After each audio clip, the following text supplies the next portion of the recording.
Imagine sitting at a desk, looking at a laptop that is completely silent.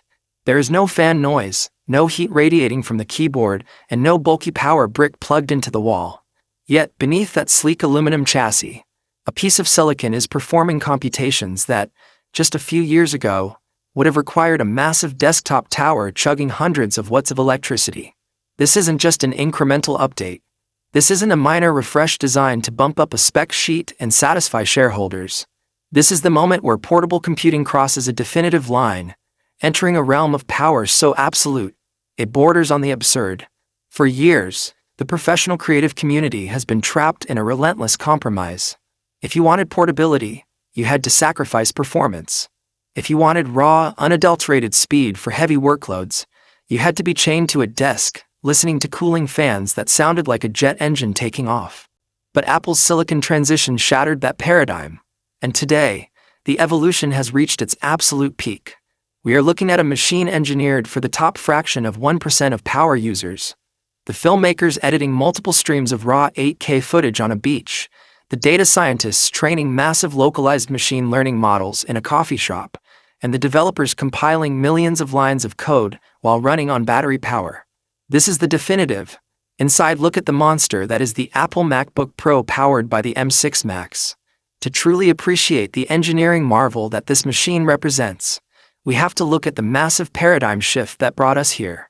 When Apple first introduced its custom silicon, the industry was skeptical.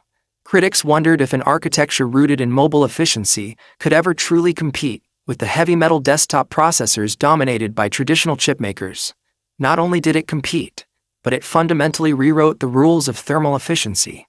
The M6 Max is the crowning achievement of this architecture. Built on an incredibly advanced sub-nanometer extreme ultraviolet lithography process, this chip crams an astronomical number of transistors into a single piece of silicon. But raw transistor counts are just numbers on a page. The real magic lies in how Apple architected this chip to handle data. Traditional computer architectures suffer from what engineers call the memory bottleneck. The processor chip has to constantly send data across a physical motherboard to separate memory sticks, creating a tiny, persistent delay that slows down heavy workloads.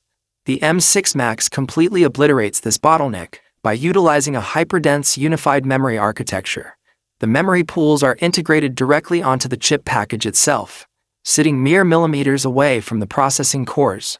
With an unprecedented memory bandwidth that operates at speeds previously unimaginable for a portable machine, the CPU, the GPU, and the specialized neural engines can all access the exact same pool of data instantly without copying it back and forth. It is an architecture of pure efficiency, meaning the machine never chokes, never stutters, and never waits for data to catch up to its raw speed. Let's talk about what this means for real-world performance, starting with the core processing engine. The M6 Max features a radical configuration of high-performance and high-efficiency cores. The performance cores are absolute beasts, designed to attack single-threaded and multi-threaded tasks with ferocious speed. When you launch a massive project, the machine